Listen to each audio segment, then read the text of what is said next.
Bonjour, je suis ravie de vous accueillir encore dans cette retransmission cette fois-ci. Une fois n'est pas coutume, il ne s'agit pas d'enregistrement d'émission. Nous sommes avec Madame Astou Diao Camara, directrice de l'ISRA BAM, le Bureau d'analyse macroéconomique. Alors aujourd'hui, vous vous apprêtez à faire un discours très important, mais dans le cadre de votre rôle en tant que membre du comité d'orientation du projet de loi, du projet de révision de la loi d'orientation agro-silvo-pastorale, l'OASP. Donc Astou, merci encore une fois. Je sais que nous avons déjà eu une conversation par le passé. Pourquoi est-ce que c'est important, cette conversation qui se tient à Thiès aujourd'hui? Merci beaucoup Rama. Je pense que c'est, comme vous l'avez dit, nous sommes dans le cadre de la révision de la loi d'orientation agro-silvo-pastorale, qui est aujourd'hui le document de référence de la politique agricole du Sénégal. Et donc cette loi vient d'avoir 20 ans en 2024 et c'était l'horizon qui avait été choisi pour non seulement évaluer cette loi, mais réfléchir à une nouvelle perspective qu'on donnerait à cette loi. Et les autorités, donc les politiques publiques ont décidé de réécrire, de continuer la réflexion en maintenant la LOASP.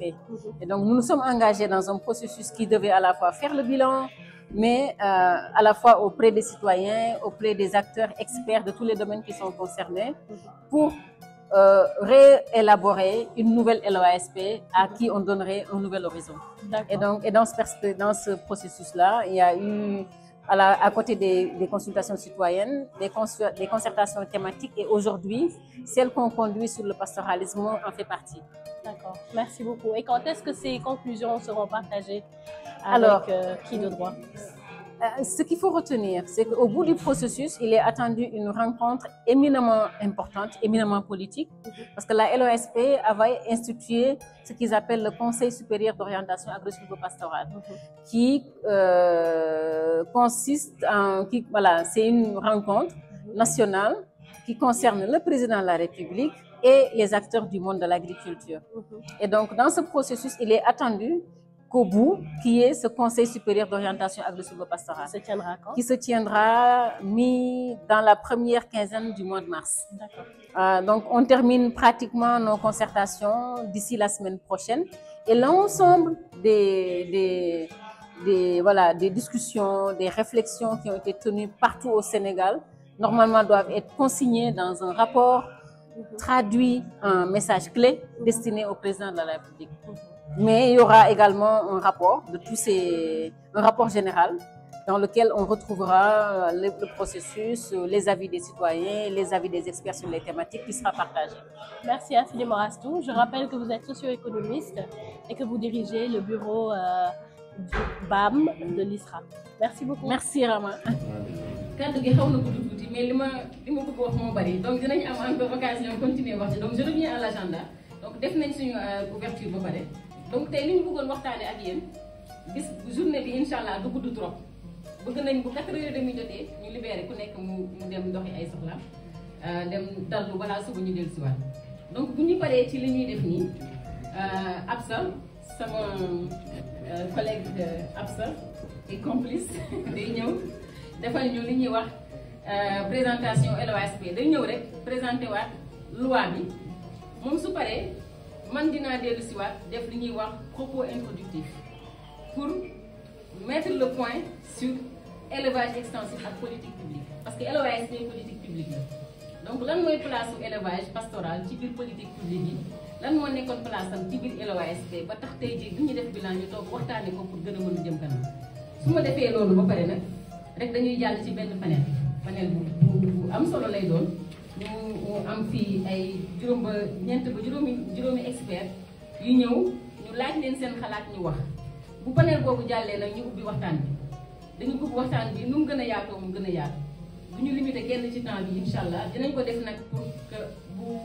xew lu jotee ñu dem mën a añi, mais balaa boobu souhaité nañ daal ku bëgg a jël kàddu rek ci liñ fi déggagum mu jël kàddu mu wax. Ci biir salle bi am nañ fi ay rapporteurs yu fi nekk pour que lépp lu ñu fi wax rek ñu bañ koo perte, lu ñu fi wax dinañ ko bind. Suñu paree loolu bu ngoonee ñu dellu si waat bu ñu dellu see ngoon bu ñu demee di añi dina am ñenn ci ñun ñu dem jël liñ fi waxtaane ñëpp ñu tënk ko résumé ko ba def ko ay points bu ñu ñëwee ngoon ñu présenté leen ko après lu ngeen ci bëgg a yokk ngeen yokk ko lu ngeen ci bëgg a approfondir ngeen approfondir ko ñu demee noonu ba 16h30 bu ko defee mu nekk suñu journée bilan maanaam 20 ans yi nga xamante ni politique publique Sénégal dem na LOASP doxal na naka la ko ñi fi teew tey nekk ay experts sur élevage naka lañu ko gisee ci muy wàllu bilan bu ñu paree ci loolu nag ñu yeewi bu subaa incha allah ñu ngi xaaraat ñëpp comme tey bu ngeen yegsee dinañ def tout ba ndekki bi nekk ci suuf pare bu ngeen yegsee rek ñu xewlu ndekki après duggaat ci salle bi bu ñu duggee ci salle bi bu subaa dañuy def synthèse dinañ leen rappeler liñ fi def tey après ñu dem ci benn travail de groupe bu ndaw rek parce que comme dañu ne waxuñu rek bilan mais dañ ne proposition waaye dafa am lu fi xew semaine passée mooy def ngeen fii ñaari fan di liggéey ci code pastoral te ñun ñëpp xam nañ ni code pastoral ci loi d'orientation pastorale dinañ leen woon sànq ni mu ci bokkee comme waxtaan boobu dañ ko bëgg a boole ak bi ñuy def nii suba dañu bëgg dinañ leen andil wan leen ñeenti fan yi passé li ñu fi liggéey ci code pastoral lan la dinañ koy boole ak li fi génn tey da ngeen di def bilan ñu boole ko ak li ngeen def barki démb ak bërkaati démb bu subaa ñu wan leen ko ci ay groupe ngeen approfondir ko defal ñu ay proposition loolu bu ñu ko defee 10h ba 11h30 après nag ñu dellu siwaat ci salle bi def benn panel boo xamante ni ñu ngi ko tuddee panel pour perspective dañuy woowaat ay experts ñu defal ñu bu ñu waree dem vers de nouvelles politiques publiques yu gën a jox gëdd pastoralisme si yan levier lay taxaw bu panel boobu jeexee nag ñu def suñu temps de clôture incha allah dina fekk ay midi 30 jot jëm 1h soo defee peut-être yaakaar naa ne suba moom kilifa mag yi dina fi teew ñu joxee mot de clôture bi après ñu ñaanalante te yaakaar ne lépp lu ñu fi liggéey rek dinañu mën nañ si am njoxtu bu rafet ba nga xamante ni politique yi fi nekk léegi ak volonté bi ñu wane dinañ ko jëmal voilà loolu moo nekkoon li ma si doon wax rek pour présenter agenda bi merci. donc comme ni nga ko waxee ci suba ba léegi dañu ne loi bi 2004 lañ ko voté donc sànq sax lu ñuy wax ñu ngi naan liñ ci dolli H mais di fàttali ne liñ ci jublu woon bu njëkk donc bu dee état doon nañ ko itam li ñuy wax xàll yoon bi maanaam orienté lépp lu jëm ci secteur bi liggéey bi ci organisation société civile def organisation professionnelle agricole yi am solo loolu ndax ñuy fàttali ne diggante 2002 ak 2004 dañ doon wax LOA donc loi d'orientation agricole bu ñu liggéeyee ak groupe CNCR notamment donc organisation professionnelle yi am ñu ci def am ñu ci deful yaakaar naa waxtaan nañ ci lu bëri ci bilan citoyen bi am na itam bu ñuy xool toujours ci pàcc boobu noonu lépp li nga xam ne fa la gëstu nekk bokk astu yi li nga xam ne mooy encadrement formation lépp itam nekk foofu nga xam ne secteur bi dafa nekk secteur boo xam ne dafay avancer ñu nekk itam en phase de ay changements yu bëri yoo xam ne day ñëw ci mel ni ay changements climatiques ak leneen ak leneen bu nekk itam aspect donc bu am solo di gëstu di xool naka la ñuy gën a mën a ñoŋalee liggéey bi gën ko yombalal mais itam di gën di renforcer nag ci ñaari sens yi donc ci partie boobu itam fa la ay subvention matériel nekk lépp lu jëm ci ay tracteur ak yeneen i aspect beneen partie bi li jëm ci dialogue maanaam institutionnalisation du dialogue donc mu nekk lu am solo ndax ci suba ba léegi yaakaar naa buñ fi daje ñu ngi waxtaan ci conseil supérieur d'orientation agro-sylvo-pastorale mu bokkoon ci benn ci engagement yi waa di jël ñu toog nag 20 ans 2004 2024 conseil supérieur musul am donc président de la république bi mu ñëwee orientation yi ñu njëkk jël mu ne moom bëgg na ñu tenir conseil bu njëkk bu ko defee mu nekk rencontre entre état ak profession de tout le secteur ñu mën a waxtaan ci engagement yooyu noonu nekk ci dialogue bi donc amoon na ay conseils régionaux yi nga xam ne moo waroon jiitu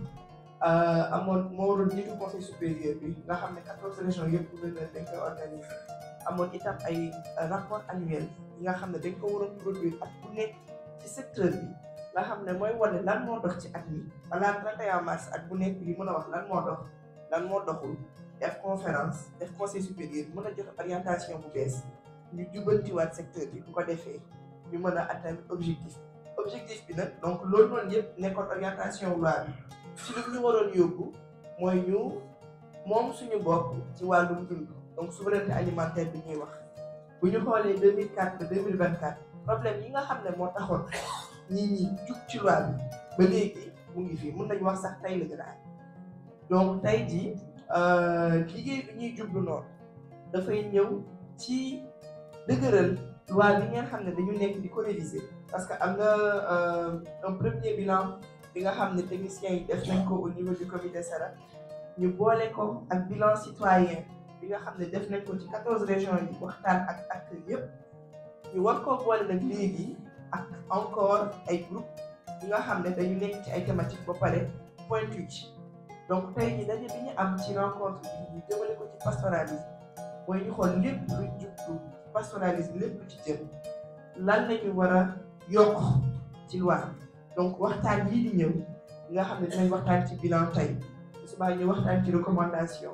dafay dugg ci liggéeyu révision bi nii yëpp bu ko defee loi bi ngeen xam ne moom la ñuy votewaat ba pare war a ànd ak yoon ay décret d'application day mën a jël en considération yi nit ñi li ñu war a gën a dëgëral ci li jëm ci pastoralisme donc Astou xam naa fii laa koy tënk rek ndax nee naa cérémonie d'ouverture bi génne na lu bëri déjà nga mën a commencer kii nag merci.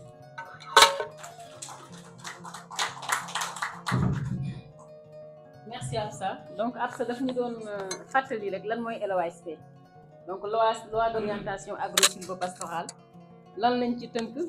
lan moo fa nekk loo xamante ni état du Sénégal bëggatoon na ko pour def ko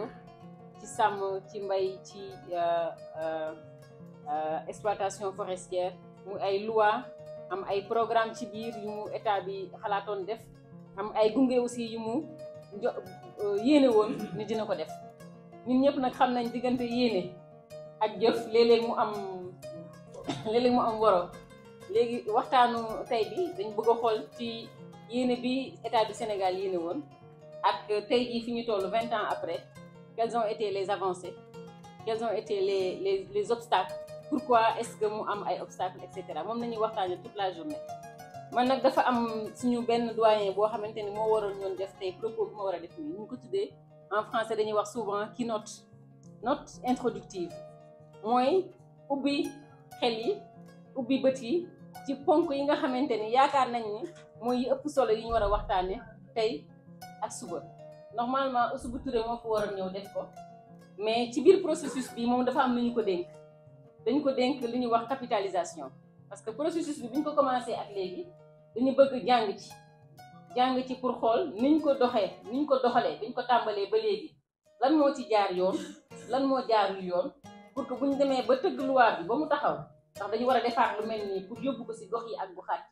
lan la ñuy defaat lan lañ dul def donc loolu moom lañ ko sant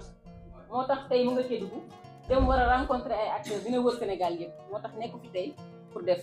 on aurait vraiment aimé moom mu def ce propos introductif mais on m'a demandé de le faire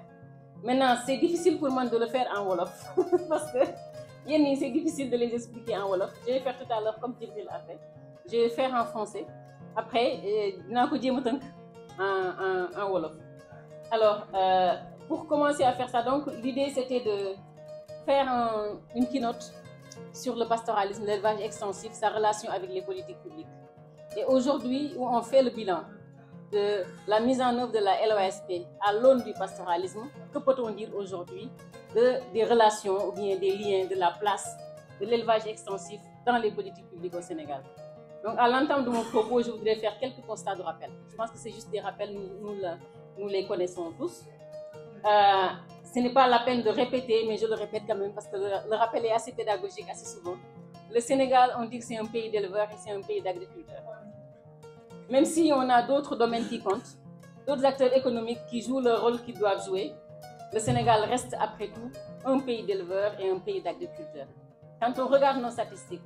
on voit que 70% environ de la population active est dans le domaine du secteur primaire. Donc ce secteur primaire-là quand on parle de secteur primaire, c'est d'abord l'élevage, l'agriculture, la pêche et peut-être d'autres activités du secteur primaire. Mais les deux, que sont l'agriculture et l'élevage, sont les deux activités phares. On ne le rappellera jamais assez. Le pastoralisme, souvent on dit que c'est un mode de vie, mais c'est plus qu'un mode de vie. Le pastoralisme est un moteur économique et un pilier à la fois de notre identité. Aujourd'hui, quand on parle de pasteur, on pense souvent à une personne, parfois même d'une ethnie. On pense à sa manière de dompter la nature pour vivre avec ses animaux, pour élever ces animaux-là, tirer ce qu'il y a de mieux de ces animaux, que ce soit la viande, du lait ou bien d'autres sous-produits pour la communauté. En même temps, quand on regarde également, parce que nous qui sommes des socio-économistes, qui sommes des chercheurs, on ne se suffit pas souvent de petits constats. On aime bien que nos constats soient étayés par des données statistiques. Et quand on regarde les données statistiques, ça je pense que c'est une donnée bien minorée, mais plus de 30% de la population sénégalaise dépend directement du pastoralisme. C'est-à-dire quand on regarde la population sénégalaise active, plus de 30% si élevage extensif. Donc un secteur clé qui malgré tout, je pense on peut le dire nous qui travaillons sur ce secteur-là, malgré tout. Donc dans le malgré tout, on peut retrouver tout. Dans le malgré tout, il y a les politiques publiques. Dans le malgré tout, il y a les engagements des acteurs professionnels qui sont de l'activité pastorale. Dans le malgré tout, il y a tous ces défis environnementaux. Donc l'élevage, malgré tout ça, l'élevage fait face à des défis constants, des défis récurrents, malgré qu'on a des cadres législatifs comme aujourd'hui la LOSP et par exemple le code pastoral qui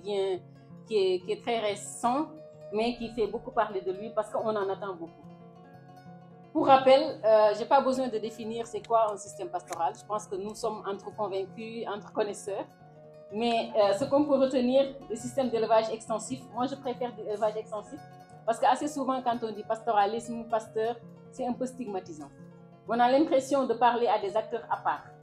Or, c'est de l'élevage qui est extensif. Je ne vais pas revenir sur les fondements écologiques de l'élevage extensif. Je pense que les écologues, les agronomes des systèmes qui comprennent la nécessité pour des agro-écosystèmes donnés,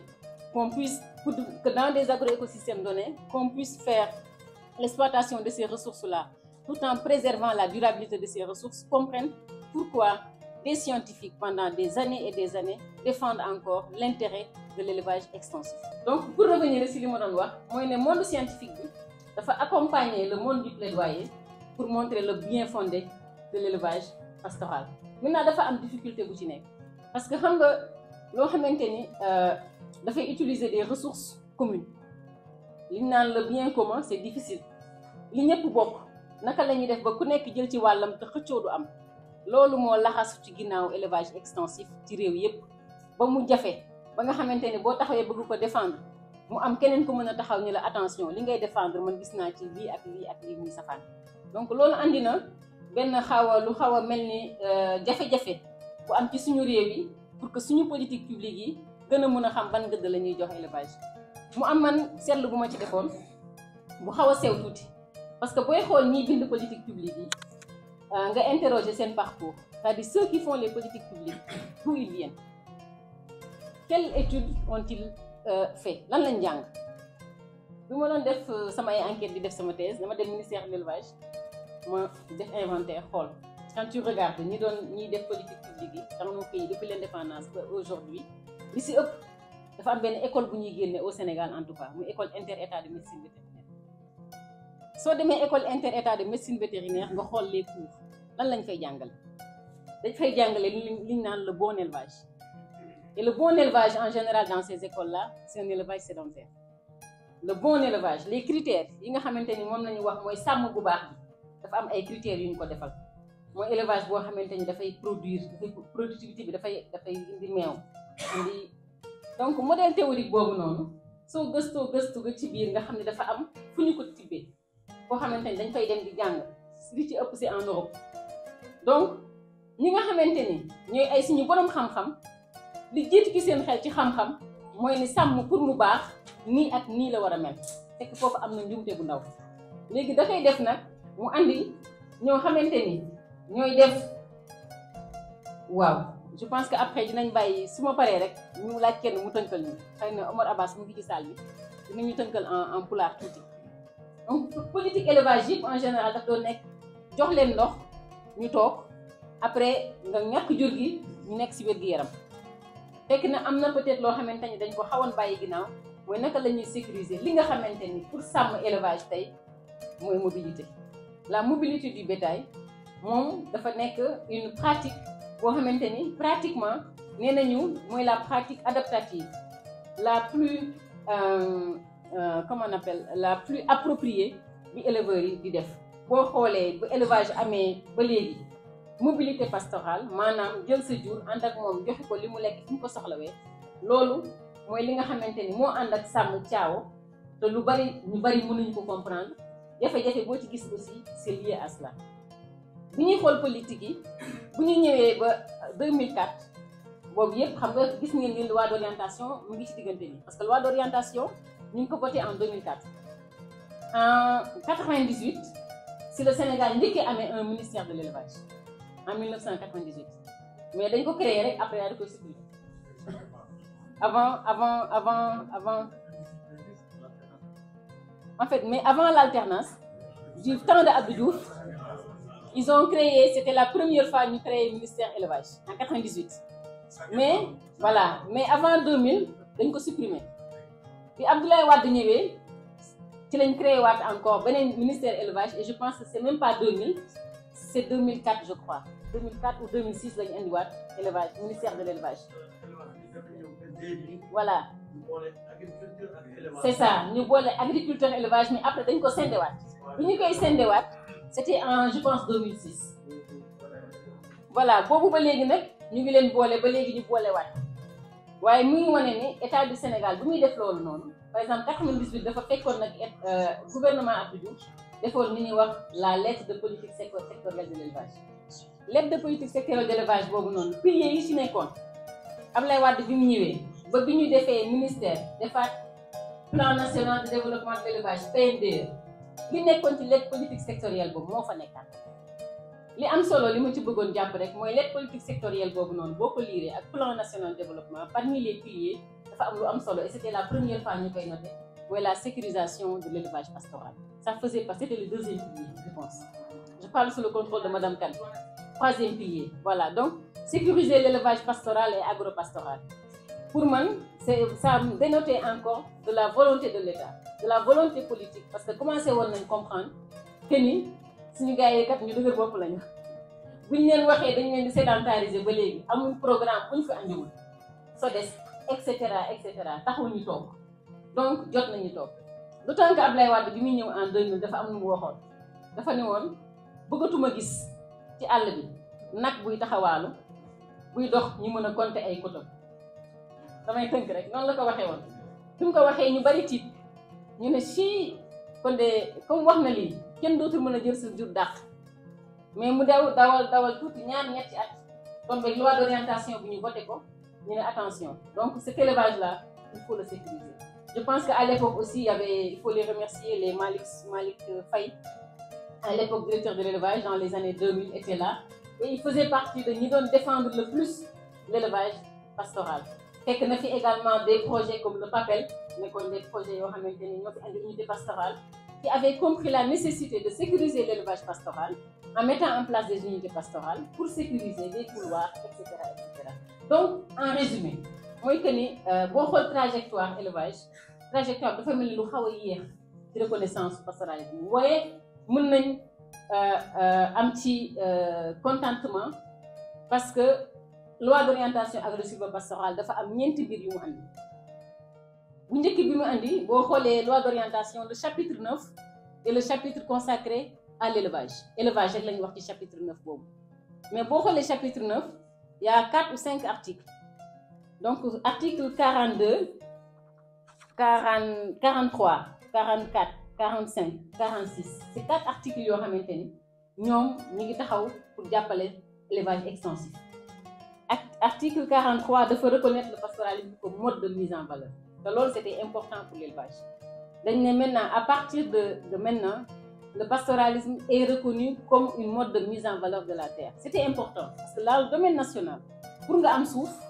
il fallait nga wax dang koy mettre en valeur.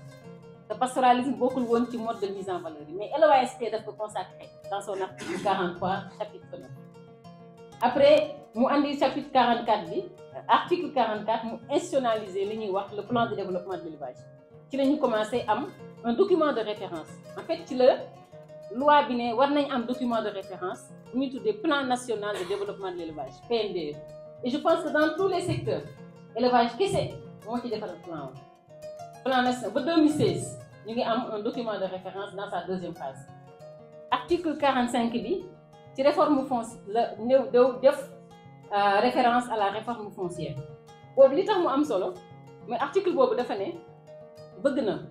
collectivité locale yi acteurs yi ak état ñu càmbaraat le décret 80/268 càmbaraat boobu noonu ci loi bi waxuñu woon ndax day nekk code wala day nekk leneen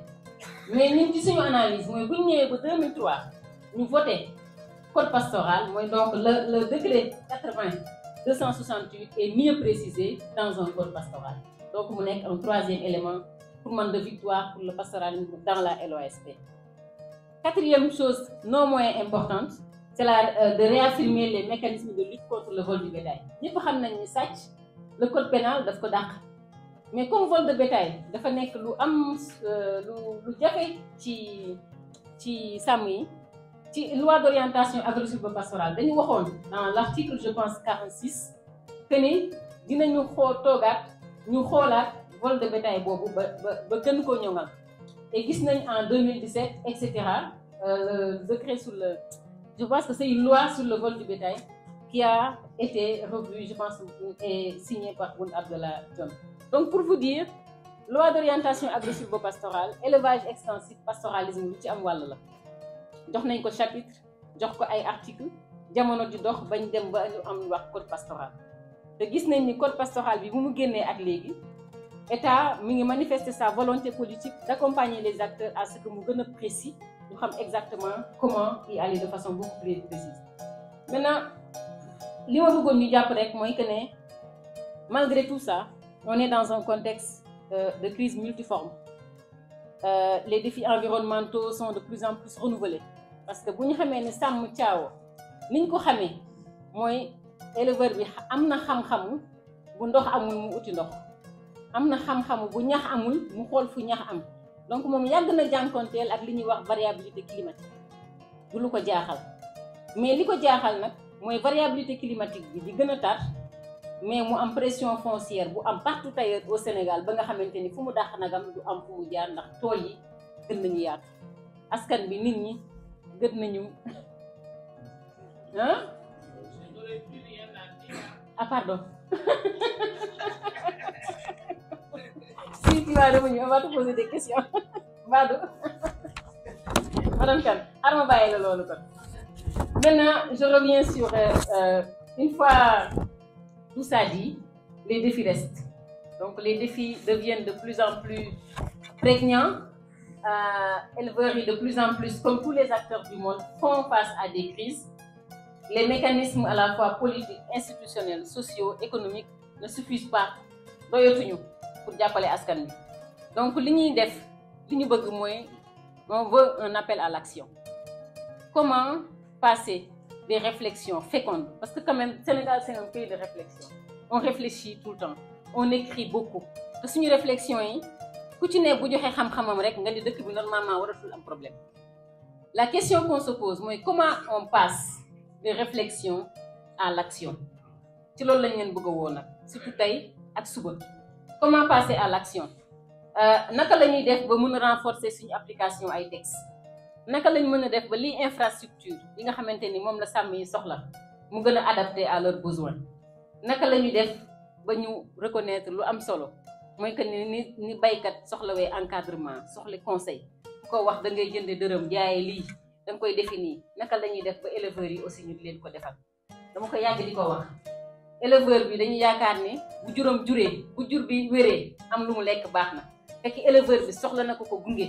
ñu wax ko naka lay toppatoo juróom naka lay investir naka lay jëndee naka lay jaayee. Donc loolu muy nekk lu leen di invité pour ñu waxtaane si quel encadrement, quel conseil pastoral pour l'agropastoralisme. Toujours dans l'appel à l'action, comment mieux encourager la concertation entre les communautés? Parce que dialogue lu am importance la loi d'orientation pastorale daf ko jox gëdd ba jox ko toute une partie sur le dialogue. Donc dialogue dafa war a am diggante sàmmkat ak sàmmkat, dialogue dafa war a am diggante sàmmkat ak collectivité locale muy politique di ko gën a jege, dialogue dafa war a am diggante éleveurs yi ak politique yi gën a kawe. Dialogue boobu naka lañ koy gën a mën a structurer. Je pense que loolu bëgg nañ ñu waxtaan si bu baax a baax tey si ngoon ak suba. Le dialogue est important parce que dialogue pour mu dox il faut mu structurer. Un dialogue bu ñu ko structuré wul liñ ciy xaar duñ ko si am. Et pour structurer un dialogue il faut que acteurs yi nga xamante ni ñoom ñoo porter la parole parce que dañuy wax porte-parole. Porte-parole mooy ku ñu jox la voix man dama la jox sama voix pour nga dem téye. Organisation yi c'est des porte-parole. Comment être un bon porte-parole lu ñu war a waxtaane la entre ñun éleveurs man léegi ci éleveurs yi laa bokk léegi entre ñun éleveurs comment la ñuy mën a nekk de meilleurs porte-parole comment la ñuy gën a mën a boole suñu xalaat daal di teer suñu ay divergences pour nekk benn. C'est important, c'est vraiment très important du ma leen di inviter. Donc dans l'appel à l'action il faut pas rek mu ñuy appeler à l'action l'État, il faut pas rek ñuy wax tout le temps la responsabilité de l'État. Quelle est notre responsabilité nous les éleveurs? Lan mooy suñu responsabilité depuis que élevage di dox ba léegi nii lan la ñu waxoon def mieux te defuñu ko mieux. Il faut que aussi parfois ñu xool suñu bopp xool fan la ñu juumee et cetera ñu corriger. Donc cet appel à l'action là s'adresse à tout le monde, à la fois à l'État, à nous de la recherche, de la société civile et des acteurs que vous êtes. Donc enfin pour conclure damay wax benn affaire rek. Donc investir dans le pastoralisme c'est investir dans la souveraineté alimentaire, la stabilité socio-économique du Sénégal. Donc ensemble faisons du pastoralisme une priorité stratégique pour notre développement durable. Merci.